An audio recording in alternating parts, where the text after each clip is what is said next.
అనంతపురం జిల్లా రాయదుర్గంలో దొంగలు బీభత్సం సృష్టించారు. బళ్ళారి రోడ్లో ఉన్న సయ్యద్ జ్యువెలర్స్లో చోరీ చేశారు. తెల్లవారుజామున 3 గంటల సమయంలో 5 దుండగులు బంగారు దుకాణం షట్టర్ తొలగించి దొంగతనం చేశారు. ముఖాలకు మాస్కులు ధరించి ఉండడంతో గుర్తుపట్టలేని పరిస్థితి నెలకొంది.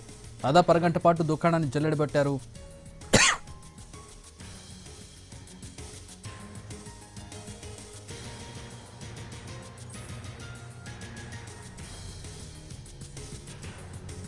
దుకాణంలో చోరీ జరిగిన దృశ్యాలని సీసీ కెమెరాలో నమోదయ్యాయి. దుకాణంలోని ట్రెజరీ తెరిచేందుకు దుండగులు ప్రయత్నించి విఫలమయ్యారు.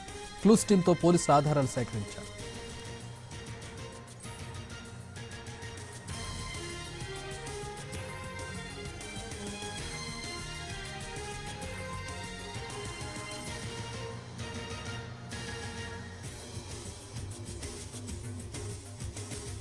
అనంతపురం జిల్లా రాయదుర్గంలో ఈ ఘటన చోటు చేసుకుంది. బళ్ళారి రోడ్లో ఉన్న సయ్యద్ జ్యువెలర్స్లో చోరీ జరిగిన సీసీటీవీ దృశ్యాలు చూస్తున్నాం.